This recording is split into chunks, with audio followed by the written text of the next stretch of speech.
برنامه نان گل و سرخ رو نگاه میکنید، مجله اجتماعی سیاسی که به زبانهای انگلیسی و فارسی روی کانال جدید پخش میشه. سلام به همگی، من مریم نمازی هم و من فریبرز پویا هستم. دوست داریم قبل از شروع برنامه به بینندگان عزیز اول بگیم عیدتون مبارک. امیدوارم چهارشنبه سوری خوبی داشتین، عید خوبی داشتین و دوست داریم به سلامتی شما یه مشروبی بزنیم. امیدوارم که سال موفق و پیروزی رو داشته باشین. در برنامه اجازه است من درینکمو بخورم؟ بفرمایید. در برنامه این هفته مصاحبه‌ای داریم با یوهان هاری در رابطه با جنگ بر علیه مواد مخدر. در ضمن در رابطه با یک فیلم مخفی در رابطه با وضعیت زنان در رقه سوریه، حمله مجدد علیه پناهندگان در اروپا، جداسازی در یک دانشگاه لندن، یه فتوای احمقانه علیه بوفه غذا و در ضمن کلوب 2 به نفع پناهجویان. با ما باشید.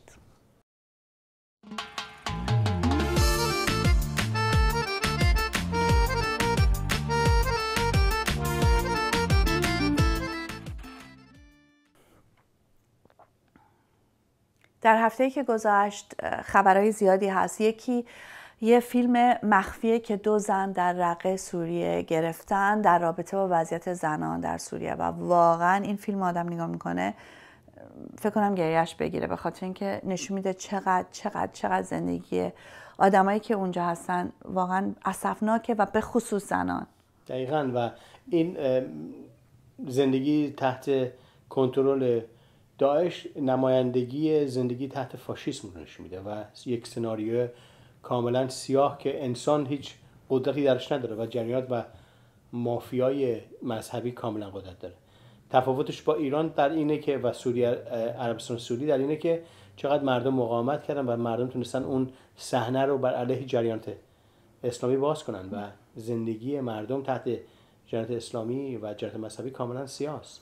و جالب اینجاست که حتی در تحت حاکمیت داعش آدمایی هستن که دارن مقاومت میکنن، یعنی واقعا براشون خیلی ریسک بزرگه. این 2 زن اگر بفهمن کیان دیگه تموم شده زندگیشون و میکشنشون حتما. ولی یه حرفای این زنا میزنن که واقعا آدم دلش میگیره.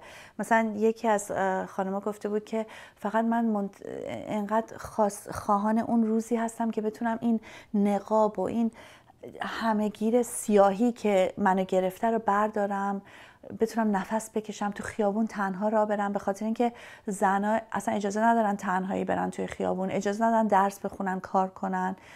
و میگفت که واقعا چقدر آزادی مهمه، چقدر اهمیت داره برای زندگی انسان. دقیقاً این انعکاسش رو توی خاص زنای ایران رو یه شکلی دیگه هم میشه دید. حتی مثلا توی ساحل دریا بدوی و باد توی مواد بخوره، اون احساس آزادی و رهایی رو فکر کنم خیلی از زنها تحت جریان حکومت‌های اسلامی و جریان زندگی تحت این جریانات احساس میکنن.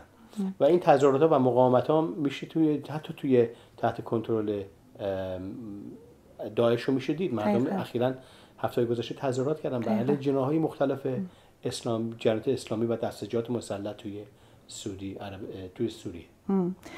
و خب جالب اینجاست که آدم‌ها، زن‌ها دارن مقاومت میکنن در خیلی از کشورهایی که اسلام در قانون در حاکمیته و میایم توی اروپا و میبینیم که همش بهانه و حقانیت میبخشن به جریانات اسلامی. همین چند وقت پیش اخیراً در دانشگاه اقتصاد لندن جامعه اسلامی این دانشگاه شام سالانش رو برگزار کرده و پرده گذاشته، جداسازی جنسی داشته، یک کانون دانشگاهی. خب دانشگاه اقتصاد لندن پرده گذاشته، زن خواهران اینور، برادران اونور و واقعا مثلا آدم شاخ در میاره که توی لندن این کارو میکنن. و نه فقط این کارو کردن، تعدادی هستن که دفاع میکنن و میگن جداسازی جزء فرهنگشونه، باید بهش احترام گذاشت. و حتی اتحادیه دانشجویان رؤساشون اومدن گفتن که هیچ کار غیرقانونی صورت نگرفته، خب میتونن جدا بشینن و این خواستشونه.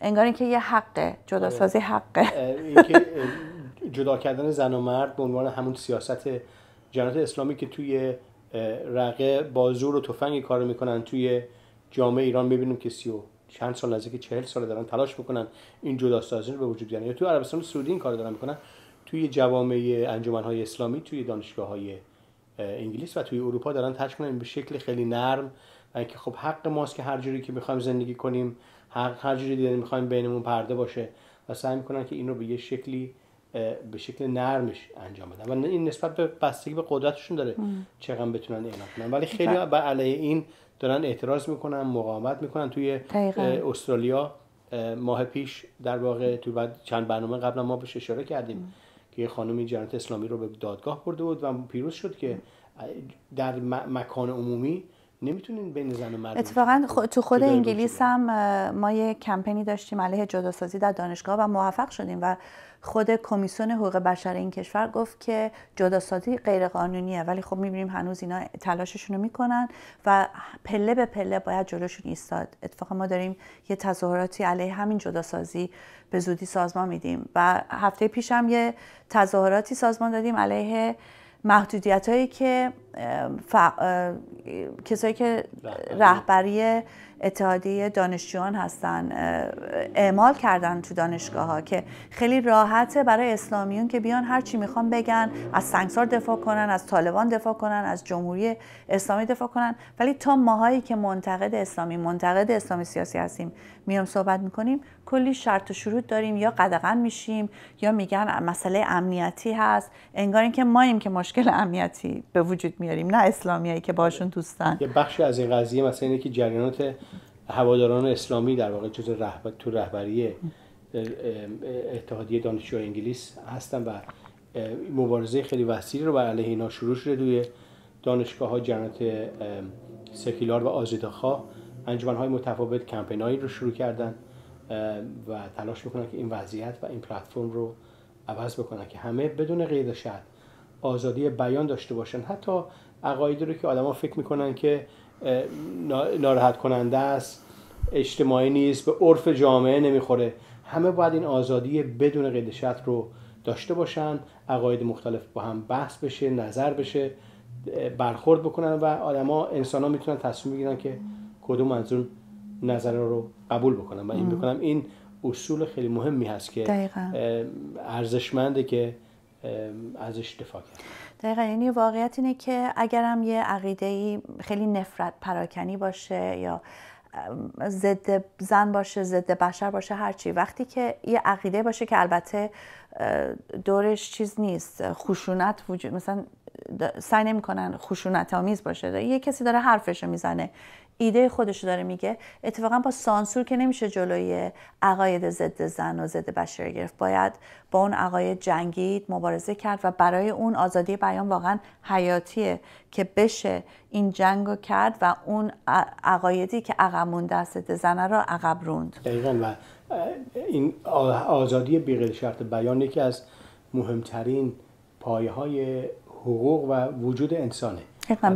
دقیقاً به خاطر اینکه اگر نتونیم آزادی بیان داشته باشیم که بتونیم حرفای خودمون رو بزنیم، آزادی ابراز عقیدمون رو اعمال کنیم، بتونیم بیان کنیم، واقعا چیزی هیچی نمیمونه برای آدمایی که بتونن مبارزه کنن علیه ستم و دقیقاً. من فکر کنم امشب ما خیلی داریم در این مورد صحبت می‌کنیم، به باقی خبرام که مسئله پناهندگیه. خب میدونیم که ناتو هم الان دیگه داره دخالت میکنه توی وضعیت پناهندگی که جلوی فرار پناهندگان رو بگیره. الان هم اخیراً دولت ترکیه دارن بهش پول بیشتری میدن که پناهندگان رو برگردونن ترکیه و میخوان الان پناهندگان رو برگردن لیبی که خود دولت ائتلافی لیبی تو خود لیبی نیست، توی تونسه، بخاطر اینکه نمیتونه بره اونجا، ولی اون پناهنده بدبخت باید برگرده اونجا. برای خود دولتش با این دولتی که در خارج از لیبیه دارن قرارداد می‌بندن که پناهنده‌هایی رو که در دریا دارن میان تو دریا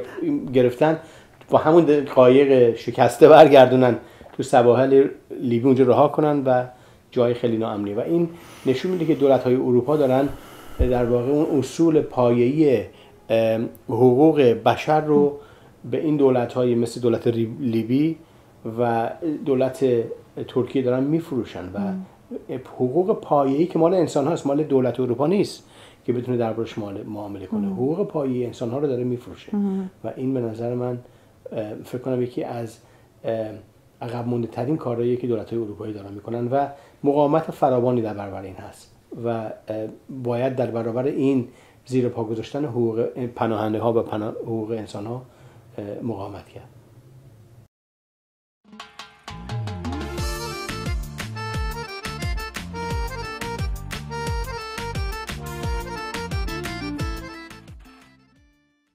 اخیراً مصاحبه داشتم با یوهان هاری، نویسنده و ژورنالیست که یک کتابی اخیراً نوشته در رابطه با جنگ علیه مواد مخدر.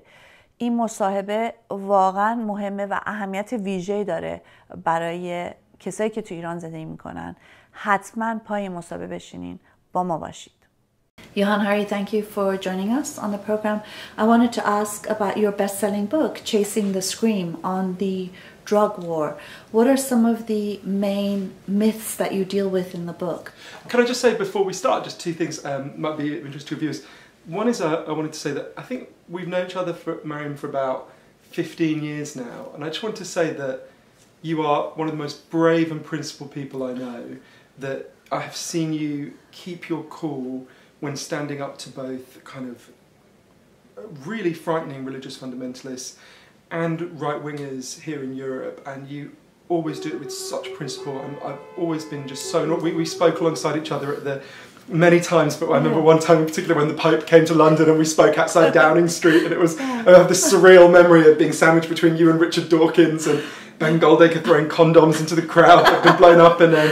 But yeah, so I just want to... Oh, thank you. That's so kind of you. No, I really mean that. I think the work you do is so important and really so principled. Also, some of your viewers might remember my mum and dad. My parents worked in the Tehran Sheraton for 3 years. Between 1973 and 1976, my mother was the barmaid and my dad was a cook in the kitchen. No. So they remember Iran really well, that my brother grew up for 3 years of his life there when he was young. He remembers it, and they have really strong, really fond memories of Iran. They loved the Iranian people. They loved it. So if anyone remembers my mum and dad, email me. They'd love to hear from their old Iranian friends. That's fantastic. That's fantastic. So yeah, but sorry, a long prelude to your question, which is about the war on drugs. So I was interested in this for a very personal reason. One of my earliest memories is of trying to wake up one of my relatives and not being able to, and I didn't. I was very young then, so I didn't understand why, but as I got older I realised we had drug addiction in my family. And when I started working on the book, it must be nearly 5 years ago, I'm terrible at maths, about 5 years ago, I realised we were coming up to, it's 100 years since drugs were first banned last year. It was first banned by the United States and then imposed on the rest of the world. And I realised, you know, I wanted to write a book coming out around the anniversary. And when I started to write, I kind of slightly arrogantly thought, oh, I know loads about this subject. You know, I've lived through it with my family. I've written about it quite a lot as a journalist. But when I actually sat down, I realised that I didn't know the answers to the most basic questions about this. Why did we go to war against drug users and drug addicts? Why do we carry on when it doesn't seem to be working? What are the alternatives actually like in practice? And what really causes drug use and drug addiction? And I couldn't find the answers in what I was reading, so I ended up going on quite a long journey. I went to 12 different countries, over 30,000 miles. What I wanted to do was sit with people whose lives have been changed, either by the war on drugs or by the alternatives to the war on drugs. And I think the main thing I realised is that almost everything we think we know about this subject is wrong. Drugs are not what we think they are. Addiction is not what we think it is. The drug war is not what we think it is, and the alternative to the drug war is not what we think it is. This actually plays out in Iran in really interesting ways that I'm fascinated by. Obviously plays out everywhere. I think it particularly plays out in a fascinating way in Iran. But I'll just give you one myth to start with. I'm sure there's plenty we can talk about. But one of the things that most blew my mind was to learn that addiction is not what we've been told it is. If you had said to me 5 years ago, what causes, say, to pick an issue very relevant to Iran, heroin addiction, I think I would have looked at you like you were a bit stupid, and I would have said, well, it's called heroin addiction. Obviously heroin addiction is caused by heroin. We've got a story that we think, you know, if the next 20 people to walk past your offices, if they all used heroin together, if we plucked them randomly off the street and they all used heroin together for a month, at the end of that month they'd all be heroin addicts. For a simple reason, that there are chemical hooks in heroin that their bodies would start to physically need. And by the end of that month they'd have this desperate physical craving, and that's what addiction is. That's what I believed. First thing that alerted me to the fact there's something wrong about that is when it was explained to me, if either of us step out onto the street now and we get hit by a truck, God forbid, and I can imagine there's plenty of people driving trucks that want to run you over, and me too, and we get taken to hospital with a broken hip, we'll be given loads of diamorphine for the pain. Diamorphine is heroin. It's just the medical name for heroin, right? Well, you'd be given it for quite a long period of time. Anyone watching this who has a grandmother who's had a hip replacement operation, she's taken lots of heroin, right? If what we think about addiction is right, that it's caused by exposure to the chemical hooks, what should happen to all these people in hospitals? Some of them at least should be leaving as drug addicts. It doesn't happen. And when I learned that, it just seemed so weird and so contrary to everything I'd ever been told that I assumed it couldn't be right. I only really began to understand it when I went to Vancouver and interviewed this incredible man called Bruce Alexander. He's a leading professor of psychology there, now retired, who did an experiment that I think helps us to understand this. I think it particularly helps us to understand why Iran is having a big addiction crisis at the moment. He explained to me this idea about addiction that we've got in our heads, that it's caused by the chemical hooks, comes partly from a series of experiments that were done earlier in the 20th century. They're really simple experiments. Your viewers can try them at home if they feel a little bit sadistic. You get a rat and you put it in a cage and you give it 2 water bottles. One is just water and the other is water laced with either heroin or cocaine. If you do that, the rat will almost always prefer the drugged water and almost always kill itself quite quickly within about a week. So there you go, totally fits with what we think addiction is. In the 70s, Professor Alexander came along and said, hang on a minute, we're putting this rat in an empty cage. It's got nothing to do alone. It's got nothing to do except use these drugs. What would happen if we did this differently? So he built a cage that he called Rat Park, which is basically like heaven for rats, right? Anything a rat could want in life, it's got in Rat Park. It's got loads of cheese, it's got loads of friends, can have loads of sex, it's got loads of tunnels, everything rats like. And they've got both the water bottles, the normal water and the drugged water. But this is the fascinating thing. They try both, of course, because they don't know what's in them. In Rat Park, they don't like the drugged water. They almost never use it. None of them ever use it compulsively. None of them ever overdose. So you go from almost 100% overdose when they're isolated, have no meaning, are deprived of the things that give them meaning. And when they have good environments with good sources of meaning, you have no compulsive use and no overdose.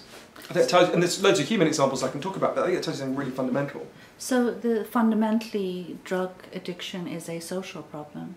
Yeah, I think the opposite of addiction isn't sobriety, the opposite of addiction is connection. There is a real chemical hook component. That's not a fake part of the story, but it's a small part of the story. As you can tell from the fact that you have things like gambling addiction, well, obviously there's no chemical hook in a roulette wheel, right? And yet you go and meet a gambling addict, they're just as addicted as any alcoholic or drug addict you're ever going to meet. I think you're right that the social and environmental factors are huge and have been massively underestimated. So is that why the war on drugs is failing? Is that, or that's one of the reasons? What are the other ones? I think it's a key reason. Because once you understand that pain and isolation are major drivers of addiction, you realise why inflicting more pain and more isolation on addicts doesn't work. In fact, it's worse than that it doesn't work. It actually makes the problem worse. I'll give you an example. I wanted to go to the places where they had been really tough in the drug war and places where they'd adopted really compassionate drug policies. So I'll give you 2 examples. In Arizona, I went out on with a group of women who are made to go out on a chain gang wearing t-shirts saying I was a drug addict and forced to dig graves while members of the public jeer at them. And then they go back to the prison, which is tents surrounded by barbed wire in the desert. Those women, when they leave, almost all of them go back to drug addiction. They feel even more humiliated. These are broken women. You know, you talk to them about their lives. These are just broken people. and this system breaks them more. At one point in that prison, I asked to...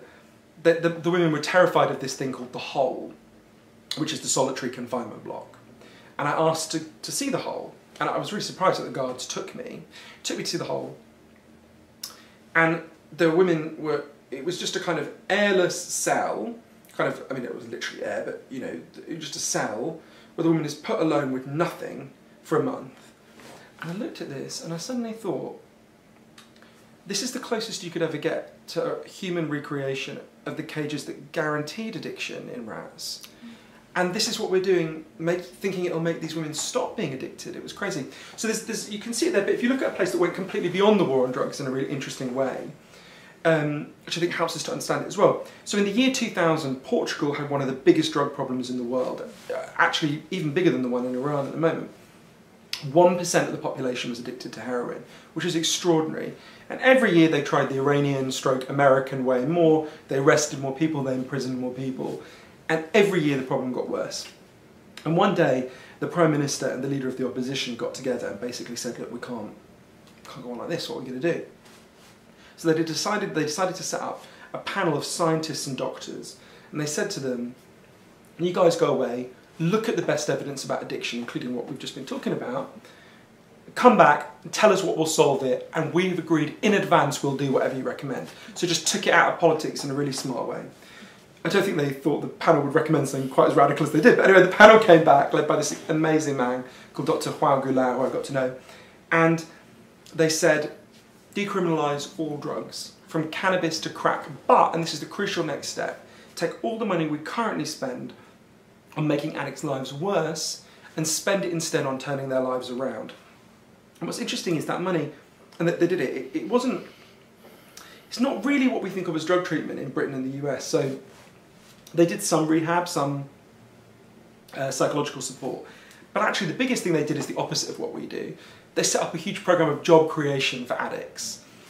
Say you used to be a mechanic, they'll go to a garage and they'll say, employ this guy for a year, we'll pay half his wages. They set up a huge program of microloans so addicts could set up small businesses they ran themselves. The goal was to say to every addict in Portugal, we love you, we value you, we're on your side, we want you back. And the results are now in. It's 15 years and a few months since this began. Injecting drug use is down in Portugal by 50%, 50%. Overdose deaths are massively down. HIV infection is massively down. You know, I went and interviewed a guy called João Figueira, who was the top drug cop in Portugal at the time of the decriminalisation. And he led the campaign against it. He said, this is madness. This will, I mean, you can imagine the things people said. The country will be taken over by drugs. Everyone will become, we'll have a huge increase in drug use and drug addiction. And he said to me, everything I said would happen didn't happen. And everything the other side said would happen did. And he talked about how he felt really ashamed that he'd spent 30 years before the decriminalisation arresting and harassing drug addicts when he could have been turning their lives around. So I mean, it's really heartbreaking when you think about the sorts of abuses that drug addicts face. In Iran, for example, you can even be executed for it. There was recently information about a village where the entire male population had been executed because of drug issues. You know, so obviously that's not the way forward. What are some of the minimum steps that governments need to take to get rid of this problem? Well, I think it's interesting just to come to that in a second, but I think what you've touched on a really interesting aspect of this, which is that, so Iran is fairly widely regarded in the kind of academic literature as having one of the worst addiction crises in the world. The US is one of the other places. Russia, US and Iran are usually kind of top of the dystopian league tables of drug addiction. And I think it tells you something because, you know, drug addiction is a measure of misery and people having thwarted lives and people finding it unbearable to be present in their lives. If you think about it this way, and it's hard, it took me a while to get my head around these ideas as well. You think about it, one way I think about it is, you know, before we came in you had a cup of tea and I had a can of Diet Coke. We could have drunk vodka before we did this interview, right? Totally legally, there's a shop just across the street that sells vodka. I could have brought in a bottle of vodka, we could be drinking it now. We're not. The reason why we're not is not because anyone's stopping us. The reason we're not doing that is because we want to be present in our lives. You know, we've got things we want to do, we've got things we believe in, we've got, you know, things we want to be present for. The core of addiction isn't about not wanting to be present in your life. And when you have huge numbers of people in your society who do not want to be present in their lives, that tells you something, that things gone terribly wrong in that society. Now, you definitely don't need me to tell you about what's going wrong in Iran. That I think it's obvious to everyone who'd be listening to this.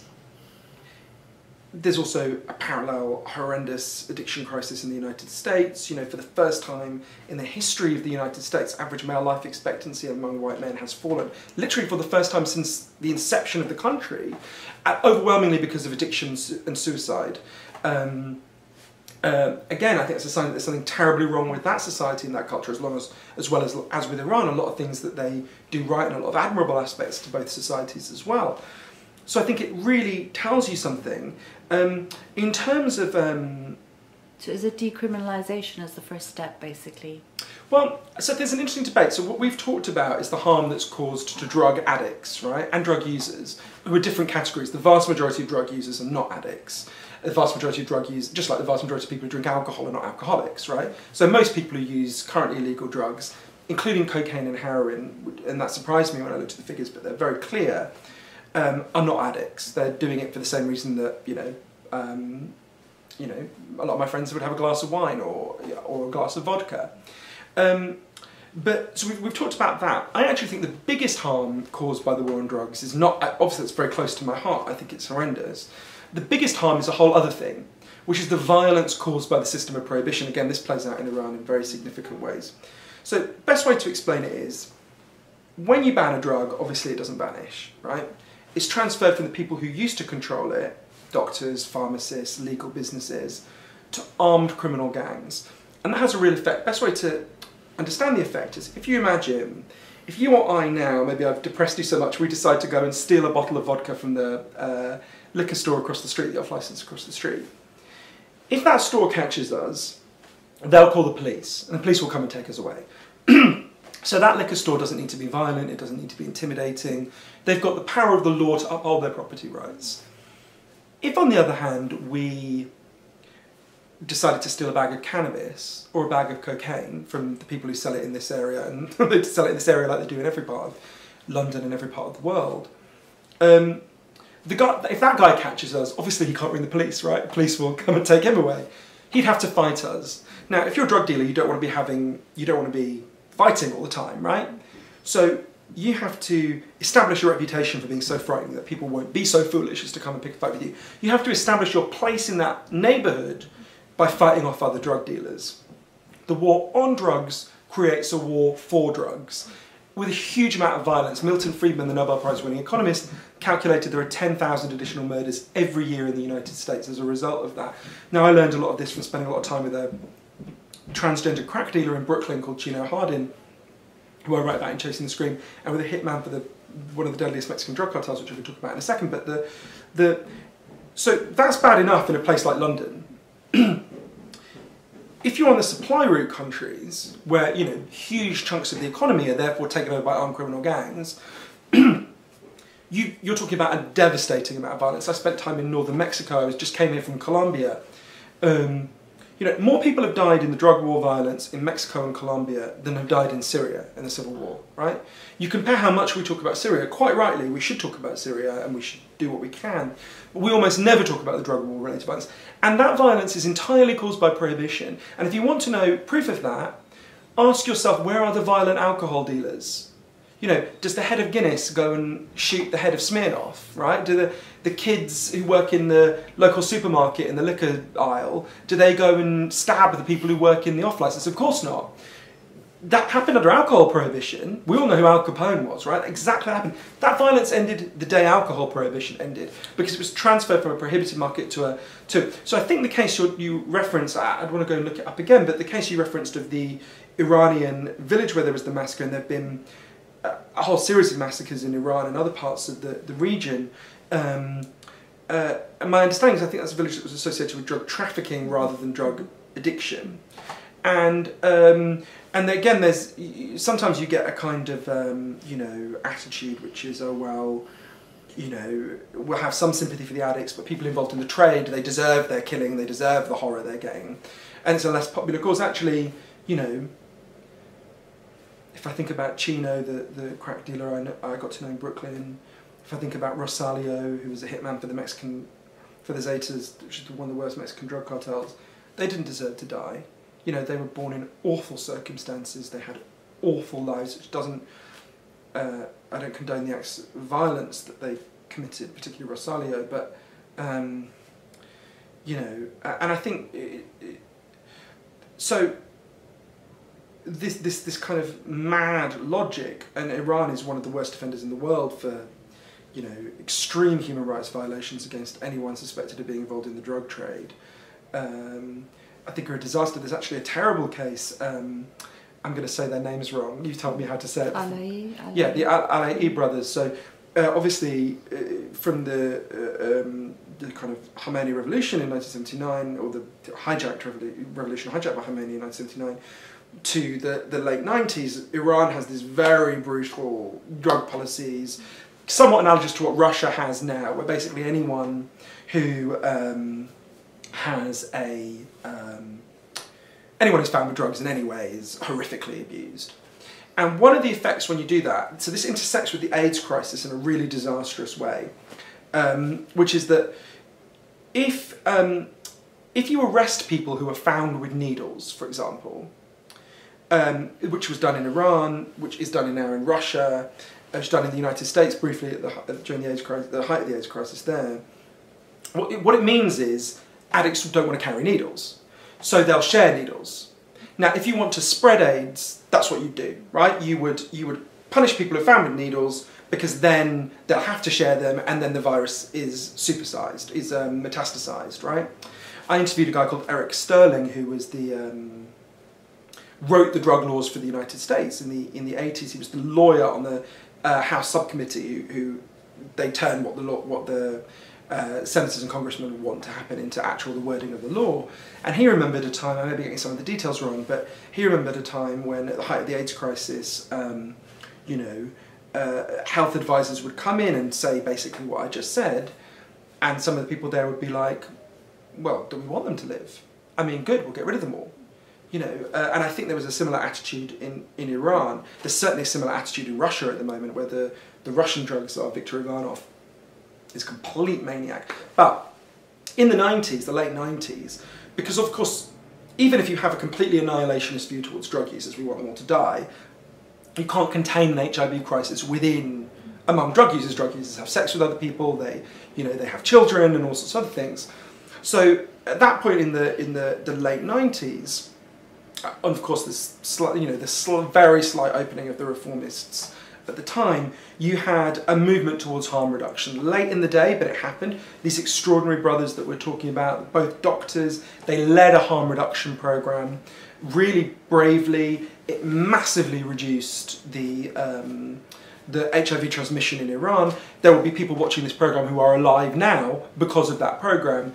And then during the crushing of the Green Revolution and the catastrophe surrounding that, they were arrested and they were forced into exile. They're now in, I believe in upstate New York.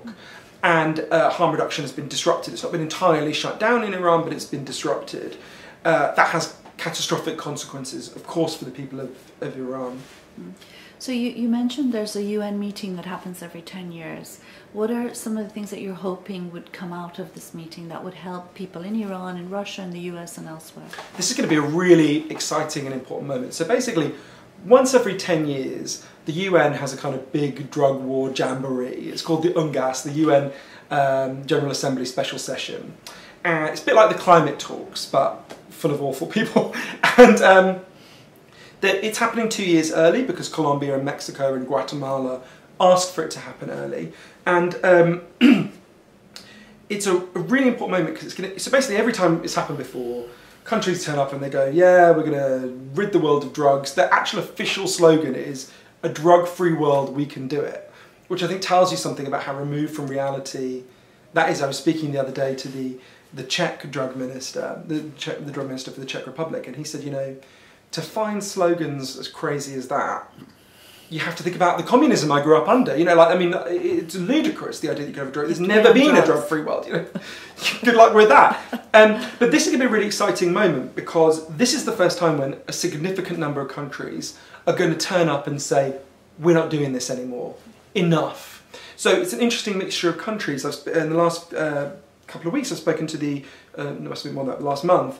In Colombia, I met with an advisor to President Santos. They're going to take a really strong line.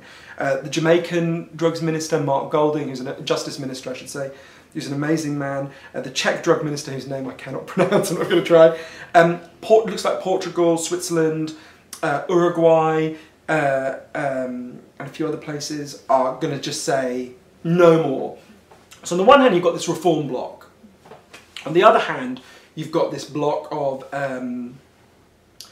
some of the worst regimes in the world, really. You've got Russia, China, the Saudis, and Iran, who are going to say the exact opposite. We need to intensify the war on drugs. You got in the middle, so it's funny because up to now, the United States has been the leader of that bloc in a way. It's been the country that imposed this on the world. Now their own people have rebelled against it. Colorado and Washington have voted to legalise cannabis. They have, in fact, 4 states have now voted to legalise cannabis. It's happened in Colorado, Washington and Oregon. I have a chapter in Chasing the Screen about the amazing people who led that, that movement. And so you're going to have the US in this weird position where they've normally been the ones beating everyone up, but they're turning up in breach of the, the drug war rules themselves. So it'll be a fascinating moment. And I think one of the demands of the reform bloc, which I think we might actually get, is a change to the drug treaties, or rather to set in train the change to drug treaties. These things take ages to say. At the very least, no one should be being executed for breaching the drug laws. So as you know much better than me, Iran has, is it the highest or one of the highest? It's in the top 3 or 4, isn't it? For executions and drug-related executions are extremely high on that. So I think we could get international condemnation of, I think there's like 6 or 7 countries that are holding out. Iran, Thailand just executed people, didn't they? There's a few places that still execute people for drug-related offences. At the very least, we should be getting that. But what will be important is no one will be able to say after this UN special meeting, oh, all the countries of the world are united, we're all behind this vision. You know, no one can say that anymore. And that is a really crucial thing to have. And loads of victims of the drug war will be turning up. Some amazing people that I got to know in the writing of my book. So I think it's a super exciting moment. Also, the book is coming out in Farsi. I'm thrilled to say later this year or early next year. It's being translated at the moment. I'm really thrilled about that. As you know, my family has this connection with Iran. You know, it's a country I've always been fascinated by, and you know, it's a country where arguments for reform are really desperately needed. And I think the most important thing to communicate to people in Iran who are supporting the current drug war is to say, look, the one thing you can say in defense of the war on drugs is it has been tried. The United States has spent $1 trillion. They have killed hundreds of thousands of people. They have done it for 100 years. And at the end of all that, they can't even keep drugs out of their prisons, which gives you some idea of how effective that strategy is going to be. I have been to the places where they have tried decriminalisation and legalisation. I've been to Portugal, I've been to Switzerland. You know, Switzerland is a really conservative country, right? This is not, you know, actually the life my grandmother had, you know, growing up in a mountain, on a mountain in Switzerland, and was more like an Iranian woman's life than like the life of a woman here in London. Really conservative society. They decided to legalise heroin for addicts because the results were so striking. Do you know how many people have died of heroin overdoses on legal heroin in Switzerland? Nobody. Not a single person. So when people say, oh, the only answer to this drug crisis in Iran is war, war, war, you know, look at the places that have tried that and look at the places that have done the exact opposite. You can choose which of them to be. I know it's a fight in Iran, a very powerful and crucial fight, which you're a really important part of, to get to be in the position where you can be making the choices about the policies of the country and not a disgusting, unelected, reactionary clique of maniacs. But you want to get there first. But you know, once that's in place, which is a big once, I know, you know, then you're really, you know, then you can choose policies that will save the lives of enormous numbers of Iranian citizens. Thank you very much. Thank you very much. I should just say that people can, if anyone wants any more information about the book, or if they want to hear the interviews with any of the people that I've mentioned, if they go to www.chasingthescream, and that's scream as in not scream as in screen, that you look at this program on. You can go to www.chasingthescreen.com and facebook.com/chasingthescreen. Brilliant. Thank you very much. Thanks, Mariam. Brilliant. Thanks. امیدوارم از مصاحبه با یوهان هاری خوشتون اومده باشه. به نظرم واقعا مسائل مهمی رو مطرح میکنه، به خصوص برای مردم ایران.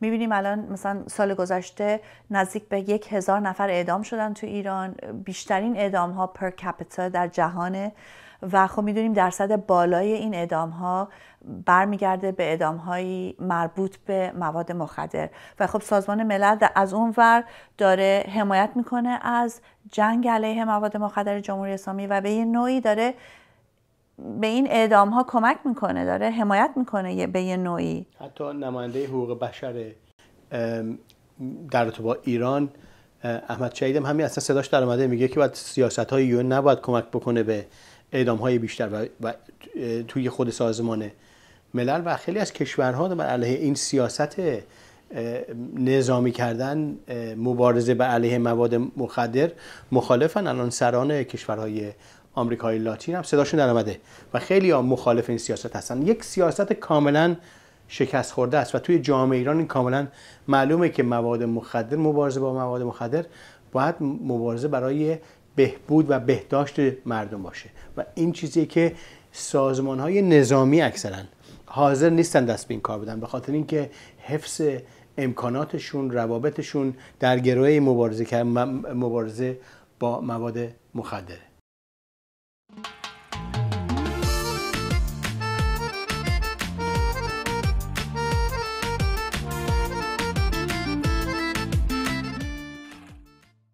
فتوای احمقانه این هفته از عربستان سعودیه و یک ملایی به اسم صالح الفوزان و ایشون یه فتوایی اعلام کردن علیه بوفه غذا. این آقا جزء گروه فتوا کارخونه فتوا سازی. یه گروه دارن، یه 7-8 نفر هستن و رسمی هستن، میشنن فتوا میدن، رسمی نشستن فتوا میدن و هر روز بلند میشن میرن یه جا نگاه میکنن میرن مردم کجا خوشحالن اونجا این فتوا نه اینجا میده، غذا همه دارن میخورن. یه روز فکر کنم یک شنبه رفته فکر کنم داشته قدم میزده دیده یه سری از خانواده نشستن توی رستوران نشستن، میگه اینجا چه خبره؟ میگه اول یو کن بوفه است که هر چقدر میخوای بکنی.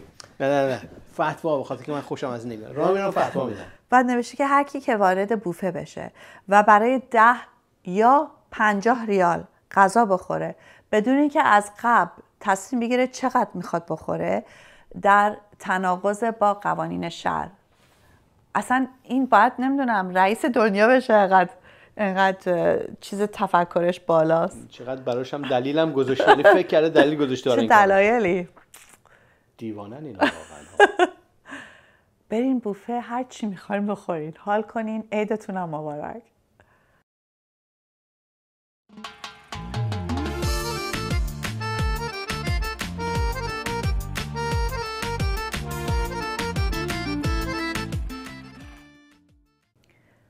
لحظه از زندگی این هفته در رابطه با 2 زن جوان در سوئد که یک برنامه ورزشی به وجود آوردن در دفاع از پناهجویان. اسمش هم هست سلام غریبه و اول اسکی یاد دادن به پناهجویان، صدها پناهجو و الان هم یک برنامه 2 دارن. دقیقاً و این در واقع 2 تا زن لحظه ای رو شروع کردن که در زمانی که ما میشنویم به علیه پناهندگان این همه تبلیغ هست، نشون دادن که جامعه وقتی آغوشش رو باز میکنه به طرف پناهندگان و جزئی از جامعه هستن، زندگی و آغاز خوبی رو برای آیندهشون در واقع شروع میکنه، راه خیلی خوبی رو شروع میکنه برای زندگی یه عالمه از پناهندگان که اینا جزء آینده اون جامعه هستن. هر کاری که مهم نیست چه اتفاقی میفته، این پناهندگان جزئی از آینده این جامعه خواهند بود و این سرآغاز خیلی خوبی برای زندگی پناهنده ها. ان آنسن و اما لوندبرگ این برنامه رو شروع کردن و در واقع باید بهشون تبریک گفت واقعا دستشون که این لحظه زیبای زندگی رو به وجود آورد. به هر حال به انتهای برنامه‌مون رسیدیم. قبل از اینکه بریم دوست داریم دوباره به بینندگان عزیز تبریک بگیم، سال نوتون مبارک و امیدوارم چهارشنبه سوری خیلی خوبی داشتین. جالب اینجاست که همیشه دولت‌های اسلامی، جمهوری اسلامی سعی میکنن جلوی عید و چهارشنبه سوری رو بگیرن. دولت ترکیه اخیراً قدغن کرده ولی خب خیلی ها رفتن تو خیابونا و جشن گرفتن.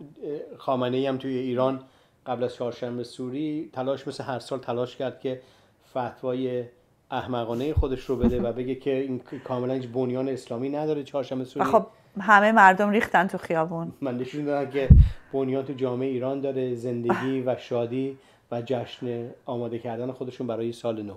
ما قبل از که بریم شما رو با صحنه‌های زیبای جشن‌های خیابونی بر علیه نظرات آقای خامنه‌ای میذاریم. تا هفته آینده از طرف من و مریم نمازی. بای. Goodbye.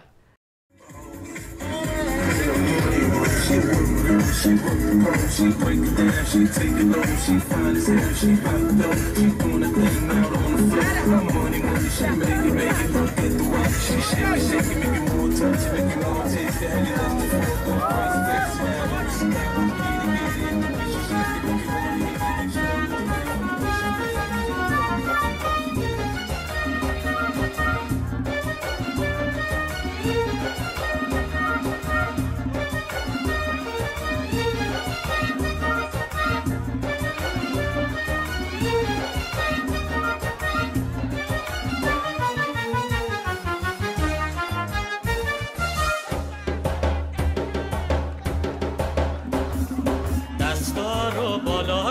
رقصی باد صفا کنید از بحر نور و روشنی هلهلهی به پا کنید خرمن آتش بساز شادی کن از روش بپر بحر رهایی از بلا سرخی شو با خود ببر بحر رهایی از بلا سرخی شو با خود ببر دست‌ها رو بالا کنید رقصی باد صفا کنید از بحر نور و روشنی هلهلهی به پا کنید خرمن آتش بساز شادی کن از روش بپر بحر رهایی از بلا سرخی شو با خود ببر بحر رهایی از بلا سرخی شو با خود ببر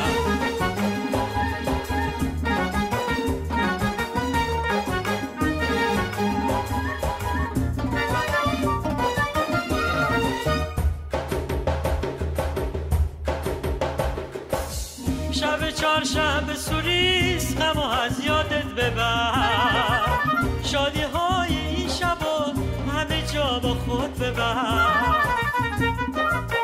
شب چهارشنبه سوریست غم و از یادت ببر شادی های این شبا همه جا با خود ببر راستی یادتون نره راستی یادتون نره وقتی از آتش میپری واژه آزادی رو به زبانها بیاری آزادی آزادی آزادی دستا رو گره کنی از رو آتش بپری وقت پریدن از اون خنده به لبها بیاری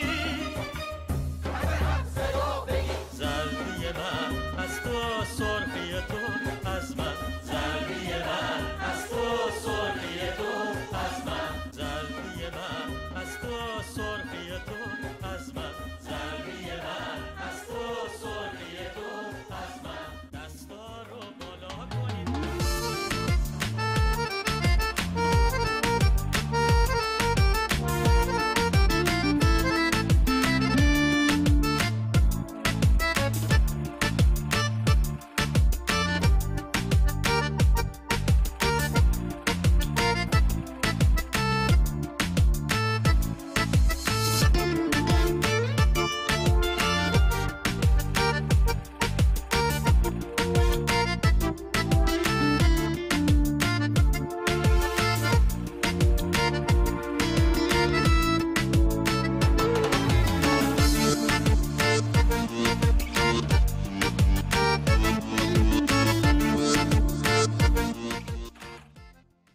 Hi, I'm Mariam Namazi. And I'm Fariborz Pooya.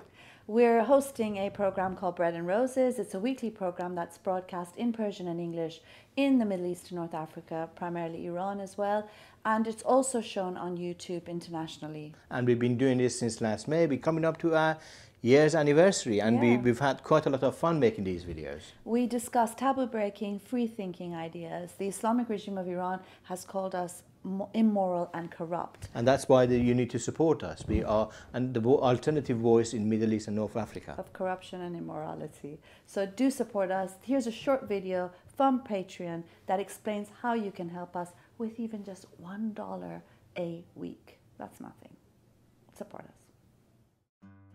Patreon lets fans become patrons of their favorite artists and content creators. It's different than Kickstarter because it's not about one big project that requires lots of funding.